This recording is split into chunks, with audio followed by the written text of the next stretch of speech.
There's Quartetto Gelato with the opening movement of Hilario Duran's Suite Latinoamericana from their album called Musica Latina. A little taste of what you might hear this weekend with the Winnipeg Symphony Orchestra.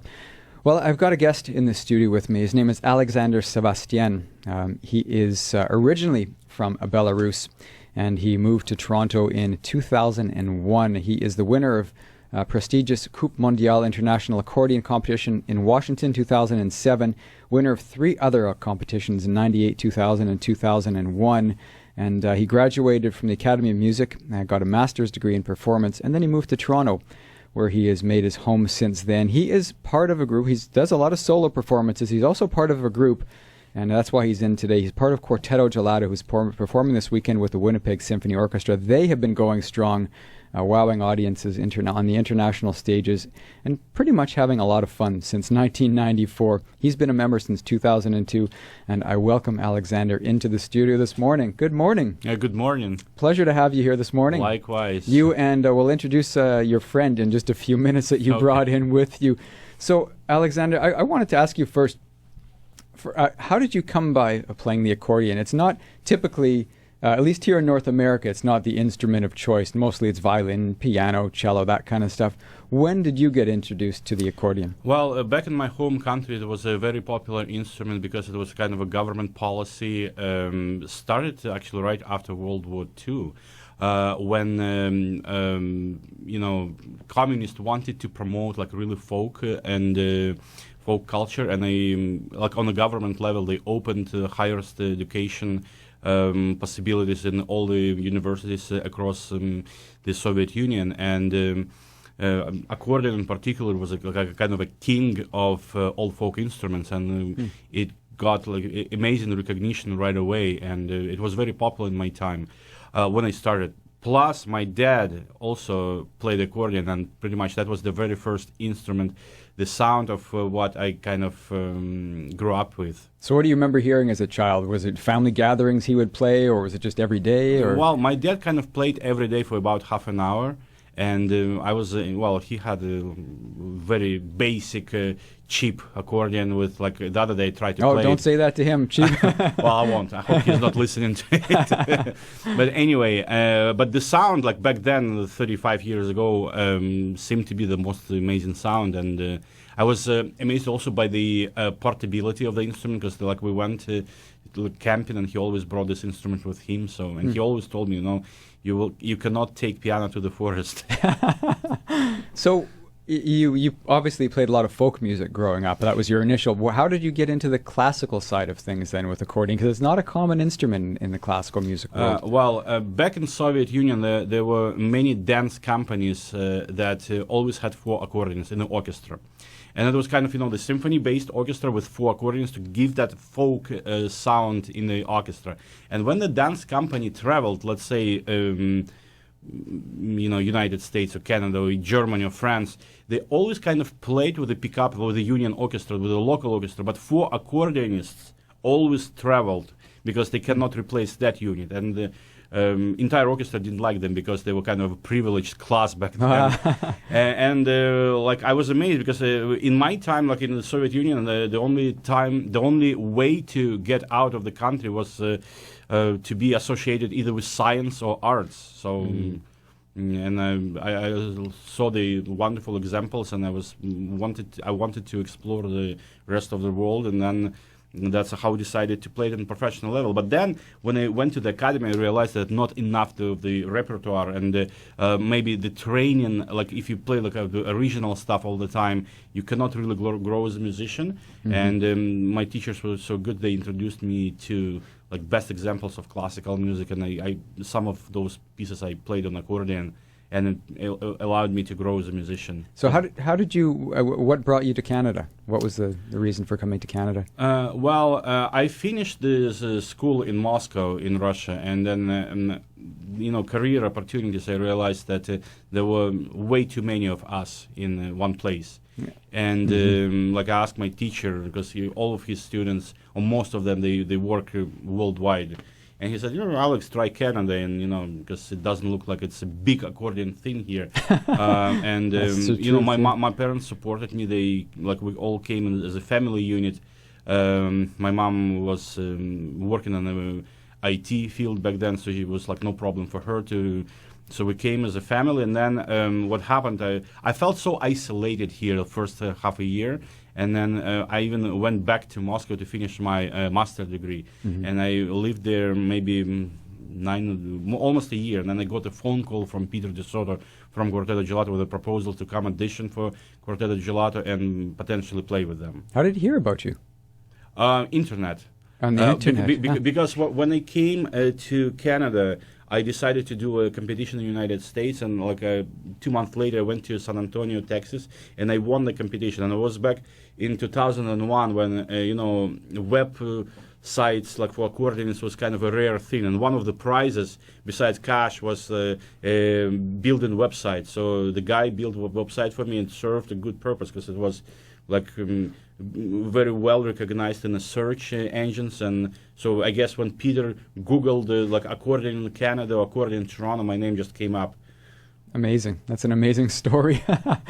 So you joined them in 2002, and you've been with them for quite a long time. Before we chat about the group and what to expect in the concert tonight, I just want to mention I'm chatting with Alexander Sevastien. He's the accordion player with Quartetto Gelato. We've just been chatting about his solo career, how he came to the accordion. They're in town this weekend to perform with the Winnipeg Symphony Orchestra. Now, you brought a friend in. And I say a friend because it's obviously somebody you do a lot of traveling with, spend a lot of time with, and probably are very close with. Tell us about your friend, the accordion here that you brought in. It's a special instrument, and you're going to play it for us as well. Yeah, it is a special instrument, and I'm lucky I have a very good... I have actually 3 instruments, and 2 are like really world class. This one that I will be playing with the symphony, it's called the Jupiter Bayan. And it was built back in 1998, custom built, and I did a lot of adjustment, a lot of tweaking. In fact, 3 days ago, it came back from Russia with a friend of mine from the major repair. And so it's kind of, I haven't played it for 2 months, so I hope I still have the feeling like that I had like before I sent it to Russia. Well, you're old friends. I'm sure it won't take long to get close again. So tell us about the piece you're going to sit down and play for us right now. I will play a piece that was written by a friend of mine in Moscow. His name is Slava Korolev. And Slava is kind of self-taught composer, and I remember I was a classmate with him, and we studied polyphony. And in polyphony, we were given a task to compose a fugue. And what I composed, I'm pretty much embarrassed to play, but what he composed, I'm actually proud to play. And the piece will be called the Chorale and Fugue in the old style. But it's like when you listen to the music, it will remind you maybe like about Albinoni, but it's an original piece composed for the accordion by Slava Korolev. Well, let's have a listen to that. As he sets up, I will mention again, this is Alexander Sevastien. This is a treat. We're getting to hear him play live in the studio. They're in town this weekend to perform with the Winnipeg Symphony Orchestra. So, without further ado.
Bravo. It's beautiful, beautiful.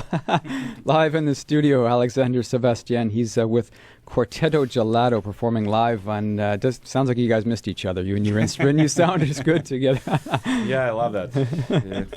Yeah. Yes, that's wonderful. Well, so what can we expect from the concert tonight? I know Quartetto Gelato, they mix a lot of different styles. There's sort of the Neapolitan sound, there's the Latin sound. There's so many different styles you guys play. Because they haven't talked a lot about what to expect at the show this weekend. Tell us what we can expect. This is actually a very exciting show because I'm directly involved into the programming of this show. Like when I presented this idea about 2 years ago, and in fact I orchestrated some pieces for this show, and some of the pieces were orchestrated by a good friend of mine. We sit kind of close together, and I told him like what I expect. And it's a variety show. I would call it the exotic flavors. It's a big mix of gypsy music, of Italian music, of even Celtic music. There will be two Celtic pieces, and but as I said, primarily, and some classical as well. But primarily influenced as a fast, virtuosic, energetic gypsy music. How can you resist that? Yeah. It's going to be a wonderful performance. Thank you for coming in this morning. It's my pleasure. Pleasure and bringing your friend the accordion in. Yep. It was a treat to see it live like this. Wow, it's a powerful instrument. It for those is, not sitting in the studio, it's the loudest instrument I've ever had in the studio. So congratulations. This instrument is good. And a friend of mine who did a good job, because this instrument has 836 reeds inside, and he used most of them in that piece. It doesn't even need amplification. It's amazing. Phenomenal instrument. So this is Alexander Sevastien in the studio. He is with Quartetto Gelato, the accordion player. He's been with them for 13, 14 years, probably somewhere in there. He's performing with them this weekend with the Winnipeg Symphony Orchestra, and you can go to wso.ca for tickets. I urge you to go check out the show, and you can also go to our website, classic107.com. We have more information about Alexander and the group. So I'm going to play you. Thank you very much for coming in this morning. I'm going to play you some music now that's on one of Alexander's solo CDs. This is on one called Russian Favorites. So I've lined up this song right here. And what have I lined up? I got to double check. It is the Fantasia on the Russian Song. So here we are, Alexander Sevastien with some beautiful music.